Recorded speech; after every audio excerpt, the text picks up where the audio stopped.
Та сайн байцгаана уу? Гал тэрхний венийн тогтолцоо ба хитамин шинжилгээний талаар лекцийг ярих гэж байна. За энэ талаар лекцийг би өмнө нь 2 удаа ярьжсэн байгаа. Нэг нь болохоор улсын 1-р төвийн эмнэлгийн 100 жилийн өв зориулсан нэг хурал дээр тавьсан.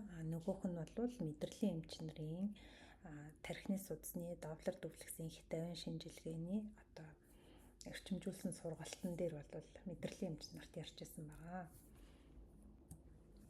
За тэгэхээр гавал тархины венийн тогтолцоо гэдэг бол өөрөө маш том тогтолцоо юм аа.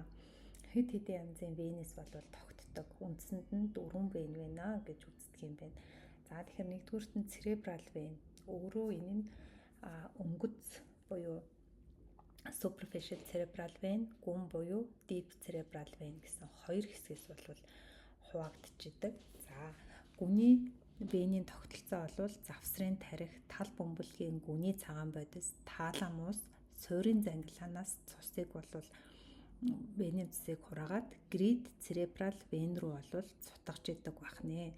За харин өнгөц венийн тогтолцоо бол их тархины гадраас цусыг хураагаад венийн синусүүдэд бол цутгаж идэг бахнэ. За хоёрдугаарх нь diploic vein гэж байна. Diploic vein бол гавлын ясны хэмт ясны зайд бол байрлаж идэг. Гавлын гадна талд байгаа венийн тогтолцоог дотор талд байгаа венийн тогтолцоотой холбодог вен гэдэг бахнэ. За мөн emissary vein гэж байдаг. За энэ вен бол өстой жинхэнэ гавлын гадна талын венийн тогтолцоог дотор талтай холбож өгч идэг. Холбогчийн үүргийг бол гүйцэтгэж идэг. За мөн менингальны буюу тархины бүрхүүл хальсны венийн тогтолцоо гэж бол байдаг. За үндсэндээ тархины венийн судас бол хавхлаг байхгүй. Венийн судас учраас булчингийн давхарга байхгүй. За өөр нэг онцлог нь артерийн судастайгаа зэрэгцэж явдаггүй. Бид бол ижил нэртэй артерийн судастайгаа венийн судаснууд нь зэрэг явж байдаг бол тархинд бол энэ хууль үйлчлэхгүй нэ. За түүнээс гадна вен гавлын дотоод даралт болон бусад хүчин зүйлүүдийн нөлөөллөөс болоод урсгалын чиглэлээ өөрчлөх боломжтой байдгаараа онцлог юм аа. За тархины өнгөц венийн тогтолцоо өөрөөр хэлэх юм бол тархинаас венийн цусыг хураадаг тогтолцоо бол үндсэн 3 бүлэг венийн судаснуудаас бол тогтноо. За энэ нь нэгдүгээрт superior sagittal sinus руу цусаа цутгаж идэг superior cerebral vein. Өөрөөр хэлбэл зураг дээр ногооноор тэмдэглэгдсэн тархины орой хэсгээс цусыг хураагаад superior sagittal sinus буюу хамгийн том дээд хөндлөн синус руу бол цусыг хураадаг ийм синус байна.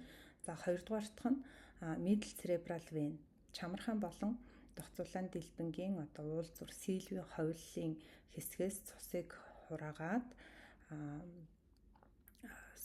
спинопариталны синус тэгээд холбогч венээр дамжуулан superior sagittal sinus болон transverse sinus руу цусыг хураадаг ийм өнгөц middle cerebral vein байх нь байна.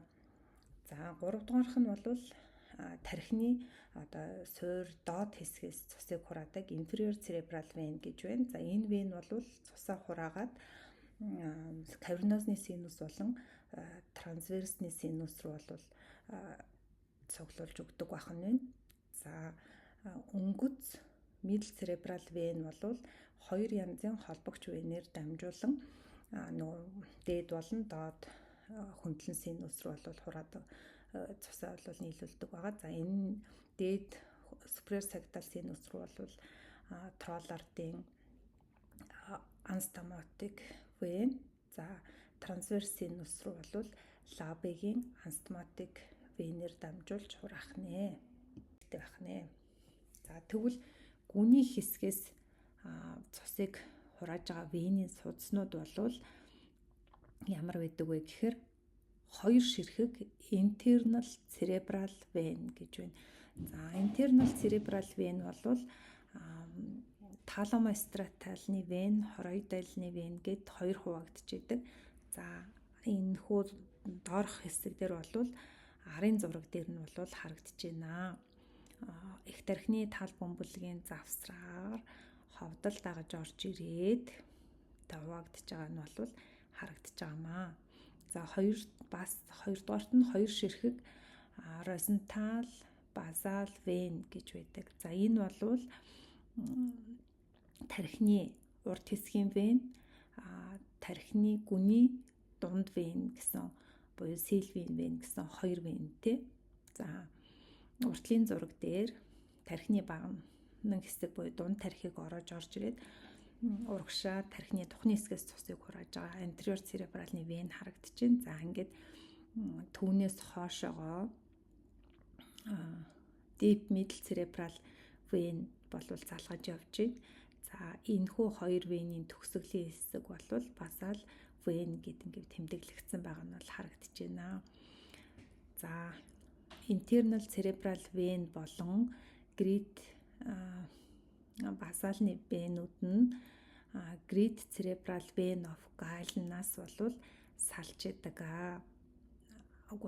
болж хоёр нийлээд great cerebral vein болж нийлж идэг. За өөрөөр хэлэх юм бол захын хэсгээс венийн судсыг хурааж байгаа тэр судснууд төвийн хэсэг рүүгээ нийлж томрох тусмаа одоо нийлнэ гэж ярина тийм ээ хураагаад. Артерийн судас бол илүү жижиг хэсэг рүүгээ явах тусмаа салаална гэж ярьдаг байгаа. За тэгэхээр үндсэн гүний венийн тогтолцоо бол internal cerebral vein, basal vein of rosenthal vein гэсэн үндсэн хоёр хэсэгтэй юм байна. Энэ хоёр маань нийлээд great cerebral vein of Galen-ыг үүсгэдэг бахнэ. За гавлын доторх венийн синусууд.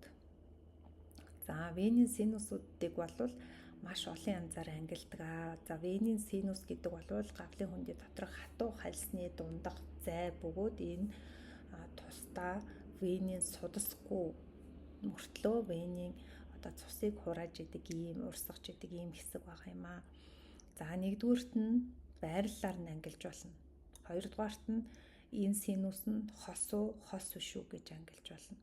За мөн хэмжээгээр нь том синусууд болон жижиг синусууд гэж ангилж бас болох нэ. За байрлалын хувьд ангилна гэх юм бол midline хэсэг дээр буюу голын хэсгээр байгаа синусүүдэд superior sagittalны синус, inferior sagittalны синус, straight синус, за тэгээ anterior болон posterior intercavernous-ны синус, за basilarны plexus гэдэг юм бол ордог бахан байна. За хоёр хажуугаар буюу их тархины хоёр хажуу талаар явж байгаа хос синусүүдэд transverse синус, sigmoid синус, superior petrosal sinus, inferior petrosal sinus гэсэн хос синусууд бол ордог байна. За арын хэсэг дээр occipitalны синус, confluence of sinus бол байдаг байна. За урд хэсэг дээр cavernous-ны синус, spinoparietалны синус гэсэн синусууд байна. Midline дээр байгаагаас бусад синусууд бол бүгдээрээ хос синустэй бол ордог. За тэгэхээр энэхүү одоо тархины аль хэсгээс венийн цусыг хурааж байгаа вэ гэдэг нь бол энэ нэр тухайлсан синусүүдийн артталт нь бол бичигдсэн байна. За тэгвэл тархинаас яаж венийн судснууд хураагдж идэх юм бэ гэхээр өнгөц болон гүний венийн судснууд бол байгаа гэсэн тийм ээ. Их тархины гадраас сураадаг болон суурийн хэсгээс сураадаг венийн судснуудтай. За энэхүү венийн судснууд бол дараа нь өөрийнхөө одоо ойрхон байгаа синусүүдэд бол хураагдж идэг. Тухайлах юм бол superior sagittalны синус байна тийм ээ. Хамгийн дээдлийн том синустай ордог. За superior sagittalны синус бол венийн синусүүдийн уулзуур буюу confluence of sinus-д цутгаад эндээсээ хоёр тал бөмбөлгийн хажуугийн хөндлөн синус руу дамжаад хөндлөн синус маань sigmoid синус болж үргэлжлээд sigmoid синус маань internal югулярны вен рүү одоо цусаа одоо цутгаж идэг бахны венийн судсыг бол юулж идэг бахна. За доотлын хос биш inferior sagittalны синус байна тийм ээ. Inferior sagittalны синус бол гүний хэсгийн венийн судснуудаас цусыг хурааж аваад за эндээсээ straight синус буюу аргашаага одоо дагсны төвөрийн одоо ард хажууд зэрэгэлдээ байрладаг confluence of sinus руу цутгах нь эндээс хөндлөн синус, sigmoid sinus ингээд internal jugular vein болоод гарах одоо зам руугаа явдаг юм байна. За тэгвэл кавернозны синус буюу тархины урд хэсгээс цусыг хурааж байгаа синус маань superior petrosal sinus, inferior petrosal sinus гэсэн хоёр өөр синусээр дамжуулан гавлын хөндөгөөс бол гардаг. За inferior буюу доод petrosal sinus бол шууд internal jugular vein рүү цутгаж болвол гардаг болвол харин superior petrosal sinus болвол хөндлөн синус дээр ирж холбогдоод эндээс sigmoid sinus, internal jugular vein болж болвол гавлын хөндөгөөс гаргадаг байх нэ. Тэгэхээр маш олон одоо хоорондоо холбоос бүхий ийм тогтолцоо байдаг байх нэ, венийн тогтолцоо маань. За бүрээний венийн буюу internal jugular vein. За тархинаас цусыг цуглуулж гадагшлуулах үндсэн зам болвол internal jugular vein юм аа. Sigmoidны синус болон inferior petrosal sinus-ээс бол одоо гол нь бүх синусүүдээс дамжин ирсэн тэр цус бол цуглуулагдаад тэгээ гадагшлнаа. Биеийн байрлалтай ихээхэн хамааралтай хэвтэж байх үед нийт цусны 3/2 нь internal jugular vein-ээр харин 30% нь vertebral vein plexus-ээр бол хураагдчихдаг байх нэ.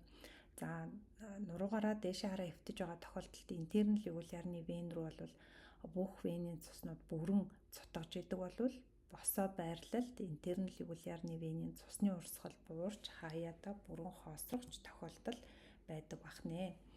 За нугалмын венийн тогтолцоо. Vertebral venous plexus гэсэн үг тийм ээ. Хэвтээ үед урсгалыг нь бол илрүүлж болно. Бид нар тархины судасны довлор дүүфлэгсэн шинжилгээ хийгээ байж байхдаа нугалмын артерийг харахад зэрэгцээд нугалмын вен бол харагдчихэдэг.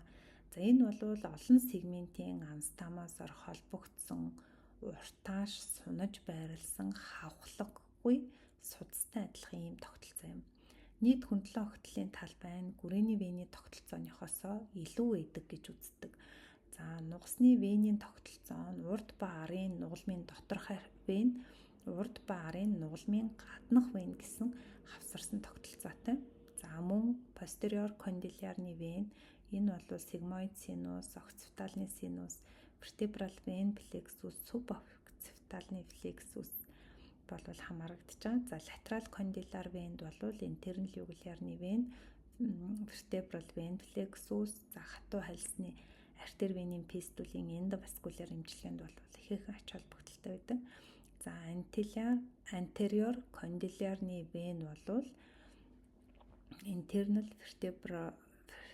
vertebral vein plexus болон internal jugular vein-тэй бол холбогддог.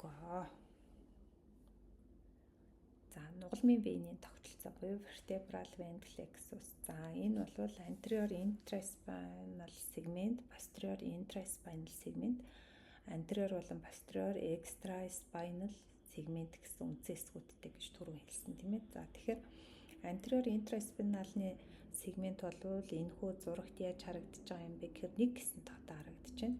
За эпидурал өөхөн идэд байх ба хэдэн миллиметр хүртэл том хэмжээтэй тул илүү их цусыг хураах боломжтой.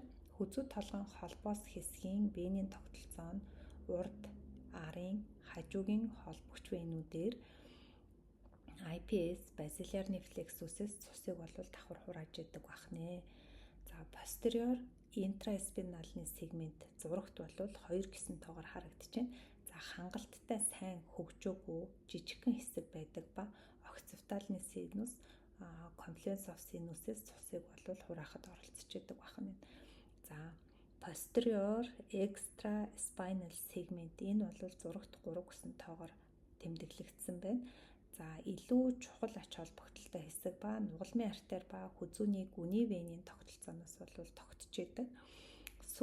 Suboccipitalny буюу одоо дагдсны доод плексус нь арын хажуугийн урд талын холбогч венийн тогтолцоотой бол холбоотой мөн C1-ээс C6 хөндлөн огтлын түвшинд одоо хоорондоо холбоотой дан ба давхар судаснууд болж одоо зэрэгцэж оршиж байгаа. Хүзүүний гүний вен нь одоо хөглөх сэрхтэнгийн холбогчоор дамжуулан сигмоид синусээр болвол синусээс цусыг болвол хураахад оролцож байдаг. За anterior intraspinal segment буюу C5. Anterior intra зурагт 4 гэсэн тоогоор тэмдэглэгдсэн байна. За каверносны синус, петрикоидны плексус, парингальны плексусээр одоо дамжиж одоо цусыг хураахад болвол оролцож идэг ийм тогтолцоо юм байна. За гүрээний венийн судасны эхо. За одоо энэ слайднаас ахуулаад гавал тархины венийн судасыг эхогоор шалгах тухай бол орж ирэх гэж байна. За тэгэхээр хүн амын 80% баруун хамгаалах байдал бол судалгаагаар ажиглагдчихэд юм бэ.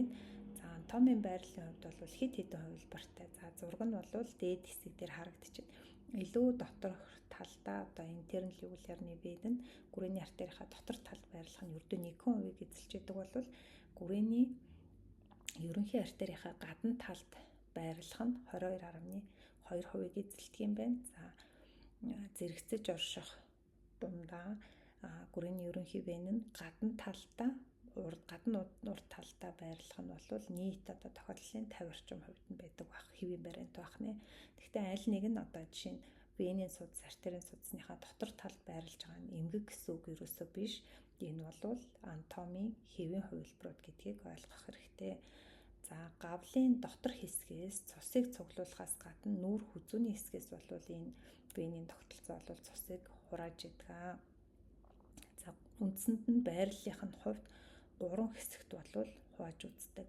Энэхүү зурагны арын хэсэг дээр IGV-1, 2, 3 гэсэн байгаа нь бол хамгийн доотлих нь хавхлагтай доод хэсгийг дүрсэлж харуулж байна. Дараагийнх нь эрүүн нүүрний хэсгээс цусыг цуглуулдаг судас орж ирэх дунд хэсэг болж харагдаж байна. Хамгийн дээдлийн хэсэг бол гавлын доторх талаас цусыг нэмэлтээр хурааж байгаа дээд хэсэг болж харагдаж байна. За тэгэхээр эхо дээр бол артерийн судас, венийн судас зэрэгцэж орж ирэх нь байна.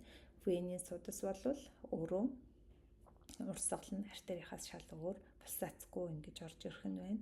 За ABC зурагт болохоор нөгөө хавхлагтай хэсэг, хавхлагын одоо судасыг харуулж байна. За венийн судасыг эход харахтаа артерийн судасыг хардахтай адилхан өвчтнийг нуруугаар нь харуулад их дээш нь одоо нүрийг ингээ харцыг чиглүүлсэн байдалтайгаар харна. Аль нэг тийш нь хазайлгах, эсрэг тал руу толгой хүзүүг шахаж байрлуулах нь вений одоо нугалмын венийн даралтыг бол өөрчилж болдгоо. За амьсгалаа төгжих зэрэг нь диаметр өөрчлөгдөж харагдахад бол хүргэдэг. Өөрөөр хэлэх юм бол Вальсалва маневртай адилхан үйлчлэг үзүүлнэ гэсэн. За толгойг хит нугалах нь мөн адилхан нөлөө үзүүлнэ. За Вальсалва маневр хийх үед диаметр нь одоо өргөнж урсгалгүй методоор харагдуулж идэг онцлогтой. За зурагт Вальсалва маневрын үед хавхлагын дутагдaltaй байгаа байдлыг бол харуулж байна. Өөрөөр хэлэх юм бол эхний одоо дөвлөгсийн зураг дээр венийн судас бол шугамын доотлолд ингээ харагдаж байгаа бол Вальсалва хийх үед урсгал дээдлэлтэй гарч ирээд эргээ буухгүй байх хэвээр тийм ээ. Гэтэл хавхлагын үйл ажиллагааны алдагдал байгаа учраас буцаад доошогоо унжиж байгаа нь харагдаж байгаа юм байна. За нугалмын вен. За нугалмын артеритайгаа зэрэг явна. За 3 хэсэгтэй эхлэл хэсэг буюу хавхлагтай хэсэг, тэгээ нугалам хоорондын буюу сертон хоорондын одоо хэсэг. За 3 дугаарх нь дагдсны доорх хэсэг буюу V3 хэсэг тийм ээ. Бид нар энийг V1, V2, V3 гэд нэрлэждэг. За нугалмын артерийг дүрслэн харсан тохиолдолд аль ч хэсэгт харахад хялбар байх ба хурд нь бол хэмжигдэж идэг байх нь байна. За заавал хэвтэй байрлалд үзнэ тоолгоон байрлал айгүй чухал.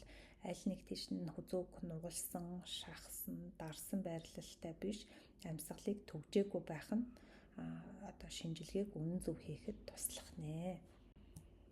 За гавлын доторх венийн судасны эхо онцлогоо.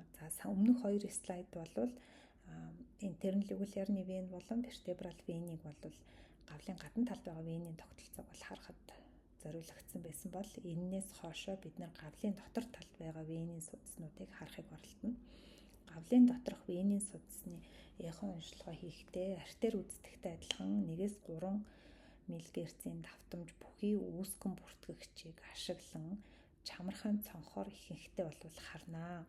Ингэхдээ фильтрсийг унтрааж PRF-ийг бол багасган сүүлийн үеийн аппаратууд тохиргоо бүхий програмтай болсон. Өөрөөр хэлэх юм бол мөчтийн судсыг харахдаа бид нар дээд мөчний артер харах, дээд мөчний вен харах, доод мөчний вен харах, доод мөчний артер харах гэдэг ийм програмтай байсан бол сүүлийн үеийн програмууд тархины гавлын доторх артер харах гэдэгтэй адилхан гавлын доторх вен харах гэдэг тохиргоотой болж байгаа юм байна.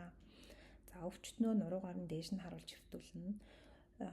Ерөөсөө дүүрслэгс ашиглахыг зөвлөнө. Өөрөөр хэлэх юм бол судас харагдаж байгаа тохиолдолд хэмжилт хийн. Доплерыг бол гавлын доторх венийн судасны эхо уншилгаанд ашиглахыг зөвлөхгүй. Яагаад энийг хийж байгаа юм бэ? Венийн судасны эхо хийх нь ямар ач холбогдолтой вэ? За тэгэхээр гавлын хөндөй доторх цусны эзлэхүүний 60-70% нь бол венийн судсан дотор явж идэг. Технологийн боломж нэгдсэн, маш бага хурдтай урсгалыг хэмжих боломжтой болсон. За тархины цусан хангамжийн тэнцвэрт байдал бол чухал нөлөөтэй. Дан венийн судасны эмгэг ховор тохиолддог боловч артер венийн малбар мааз, хатуу альсны цоорхой буй дураалны фистул, венийн судасны болон синусийн тромбоз зэрэг өвчин нэмэгдэж байгаа зэрэгтэй хамаатайгаар энийг хийх нь чухал болж байгаамаа. За гавлын доторх венийн судаснуудын дүүфлэгс өнгөт эхо сонографийн шинжилгээгээр хэрхэн харах талаар ярих гэж байна. За энэ гавлын дотортлын судсуудыг харахтаа бид нэр транстемпоралны буюу чамархан цонхоор хардаг.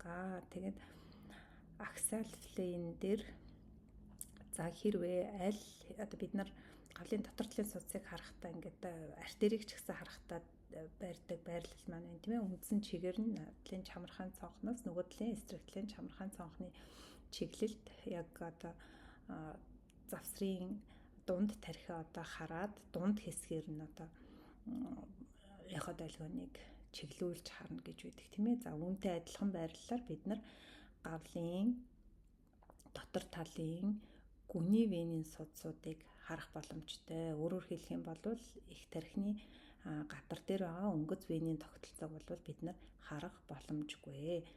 За тэгэхээр үндсэн вен маань өөрөө Great cerebral vein of Galen энэ юунаас тогтох уу гэхээр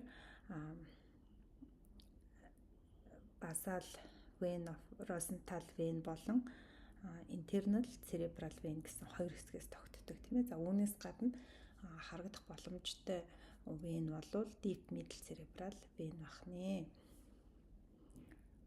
За транстемпоралны цонхоор аксиал флейн дээр дунд хэсгийг харахад харагдах бүтэц маань бол харагдчихээн. Ий зурган дээр бол бид нар өстөд дунд тархиа олох ёстой.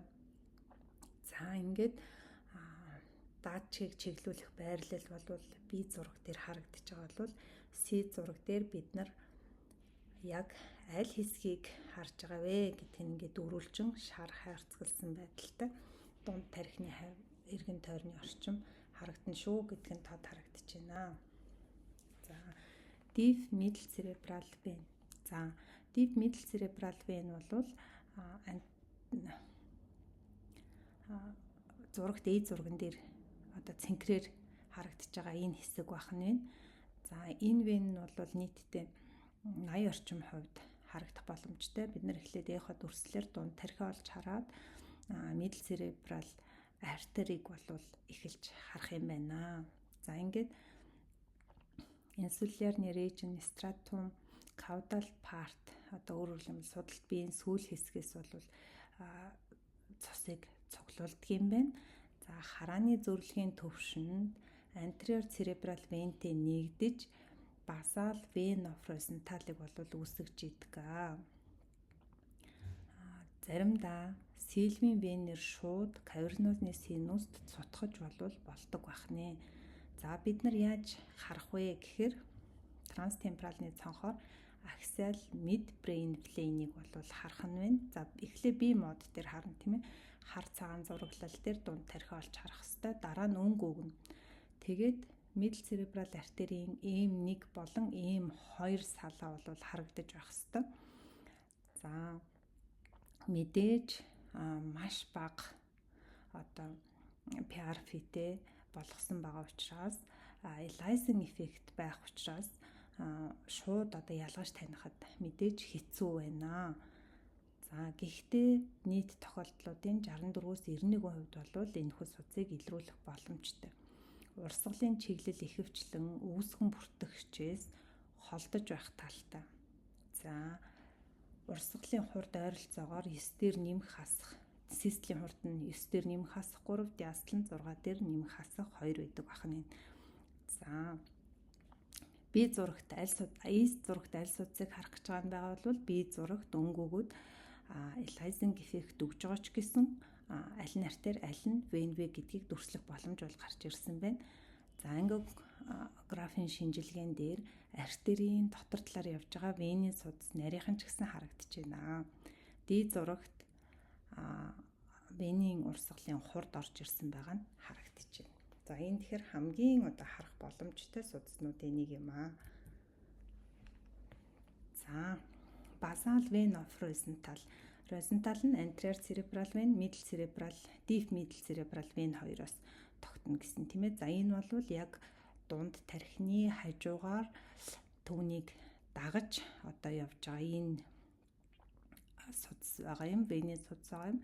За basal vein of Rosenthal бол posterior cerebral artery-ийн одоо perioctтай давхцж идэг аа.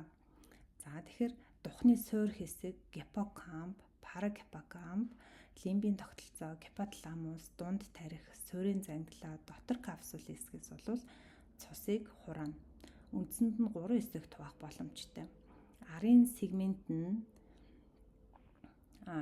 ICV эсвэл VG нийлдэг ба 8% нь straight sinus руу бол цутгаж идэг. Заримдаа дунд сегмент нь SPS-д цутгаж болно.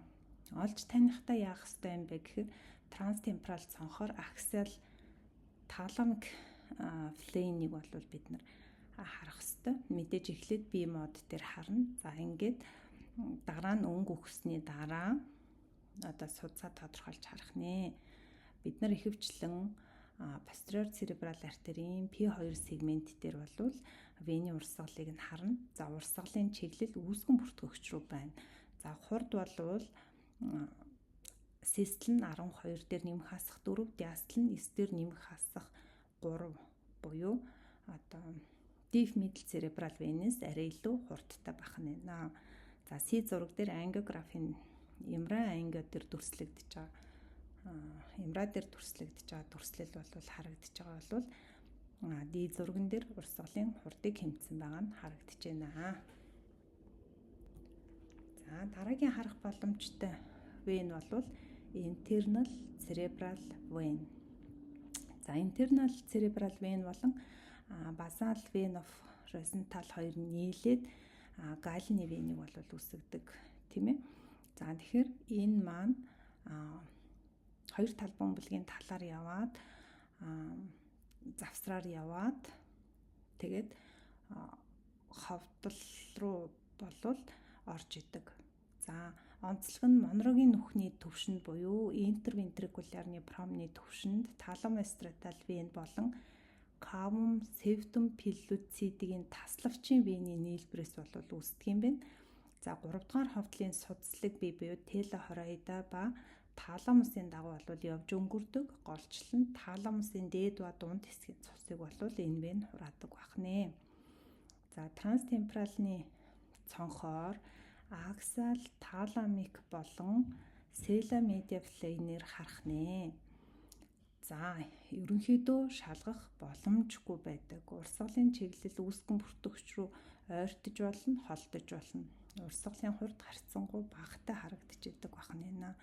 За тэгэхээр энэ дээр бол A зурган дээр схем зураг харагдаж байна. B дээр өнгө өгöd Eliasing-тай артер венийн судснууд орж ирсэн байгаа нь харагдаж байна. За C зурган дээр бол ангиографийн дүрслэл нь байгаа бөгөөд D зурган дээр хурдыг хэмжсэн байгаа нь харагдаж байна.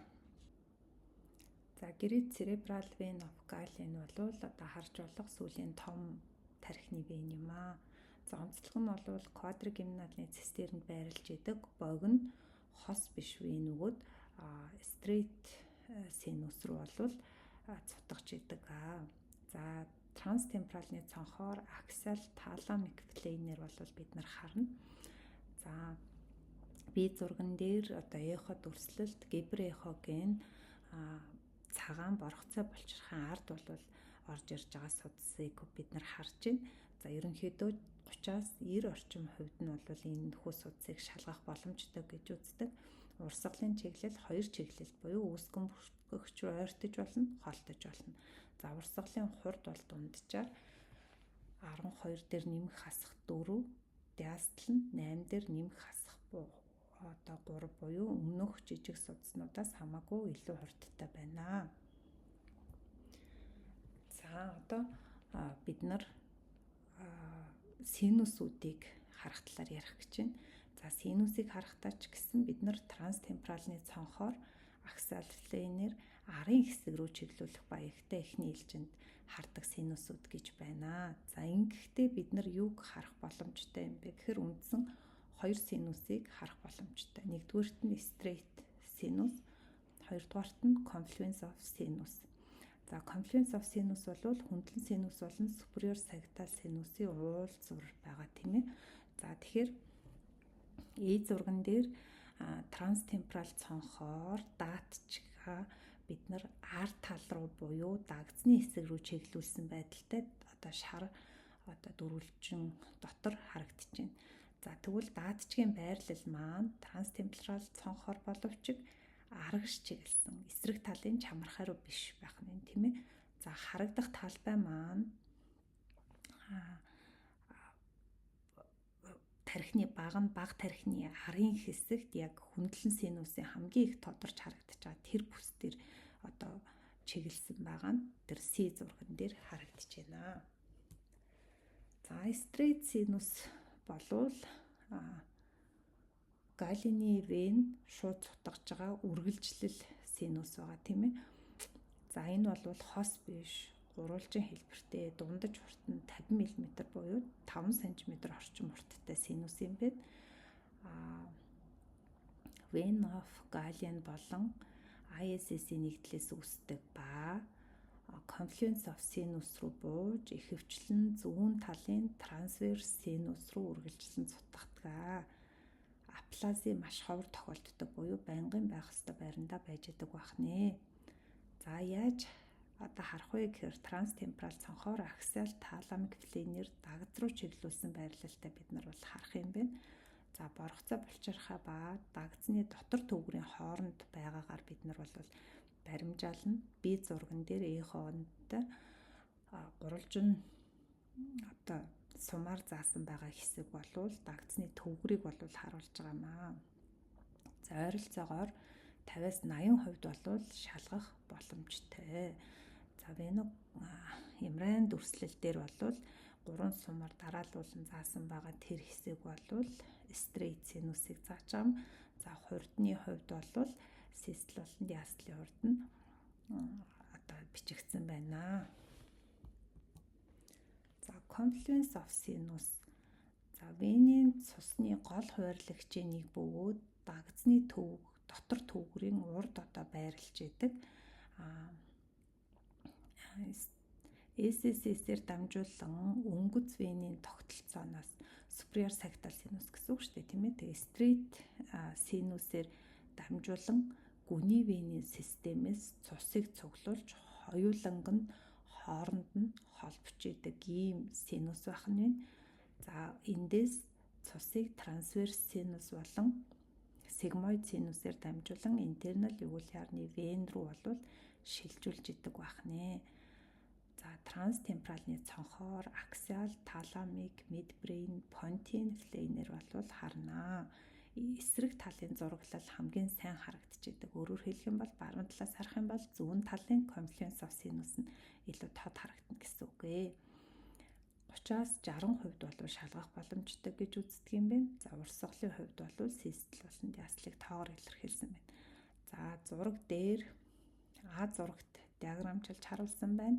За B зурагт транстемпорал цонхоор дагц руу чиглүүлсэн байрлалтай харахад цонх сайтай хүн дээр Вилизийн цагираа бараг тэр чигээр орж ирж гин дунд тарих тэгээ харалтаалан артталт нь ясыг гавлын одоо дагсны хэсгийн ясыг дагаад байж байгаа вений урсгал бол харагдаж байна.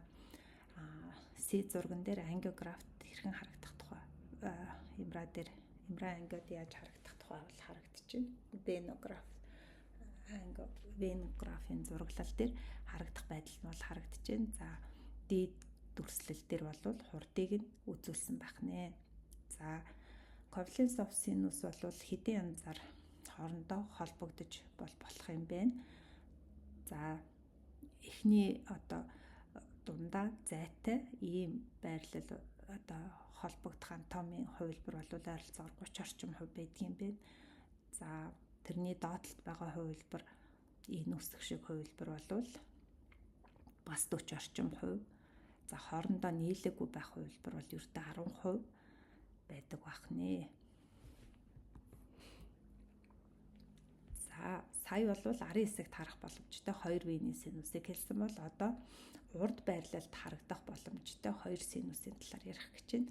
Мөн адил транстемпорал цонхоор аксиал флейнээр уртлын хэсэг рүү чиглүүлж харна. За энд бид нар юуг харах боломжтой юм бэ гэхээр спинопариталны синус болон superior petrosal синусыг харах боломжтой юм байна.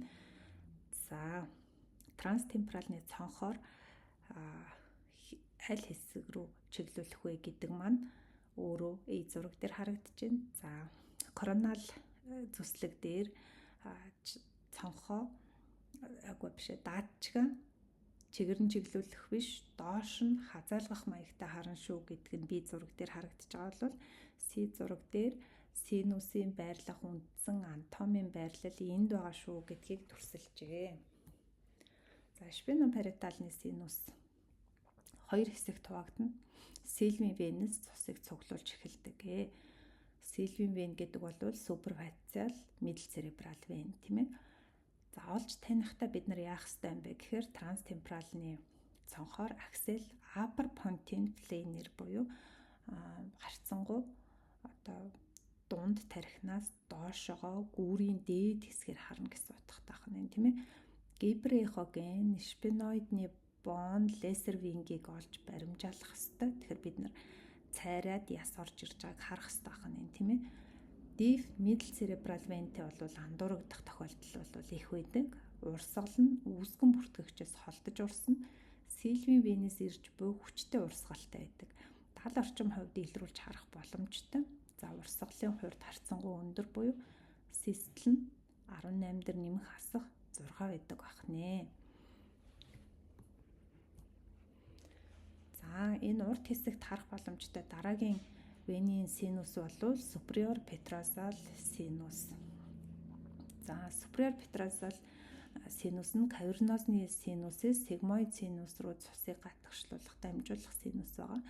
За хэрэгцээ шаардлагаас хамааран аль ч чиглэл рүү урсаж болдог байх нэ.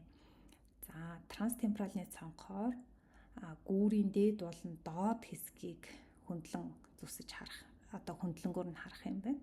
За internal carotidны артерийн C4-5 сегментийн харалтаа бол байх боломжтой юм байна. За урсгалын хурд бол тодорхойлох боломжгүй байх нь элбэг байдаг юм байна. За үүнээс гадна inferior petrosal sinus бол урд хэсгээр харагдах юм байна. Inferior petrosal sinus бол кавернозны синусийн арын хэсгээс цусыг хүлээн авдаг чухал вений синус байгаа. Ихэнх тохиолдолд өөрийн талын internal югулярны вентэй холбогдох ба хаяа нугалмын венийн системтэй бол холбогддог байх нэ. Темпорал цонхоор транспроменалны цонхоор базилиарны артерийг дагаж бол харагдаж байх юм байна. Тэгэхээр гүн нь 80-аас 90 мм-ийн гүнд бид нар энэ синусыг харах юм байна. 96% орчимд бид нар үнийг илрүүлэх боломжтой. Систлийн хурд нь 20 дээр нэмэх хасах 9 орчимтай байдаг байх нэ. За энэхүү слайдн дээр юу зурагт юу харуулж байгаа юм бэ гэхээр саяын харагдсан гүний венийн судснууд болон синусүүдийн систлийн болон диастлийн хуурд хэдэн онд ямар судлаачийн судалснаар лавламжид орсон бэ гэдг нь харагдаж байна. За тэгэхээр венийн синус тархины венийн тогтолцооны дөвлөх сонографийн шинжилгээ хэдийгээр өргөн хийгддэггүй боловч артерийн судасны эмгэгтэй тохиолдлуудад венийн синуст байгаа урсгал ихээхэн өөрчлөгдөж бол харагддаг гэдгийг бид нар мэдчих ёстой. Тийм учраас энэ зөвхөн венийн судас болон синусийн өвчнийг илрүүлэхэд төдийгүй артеритай хамаатай эмгэгүүдийг ч гэсэн оншилоход чухал юм аа. Тийм учраас бид нар гавл буюу тархины нийт цус эргэлтийн 60-70%-ийг өөртөө байнга байлгаж идэг венийн тогтолцооны талаар мэдлэгээ сайжруулах нь бидний эмнэлзүүд ихээхэн ач холбогдолтой гэж бодож байна. За ингээд анхаарал тавьсан явдалд баярлалаа.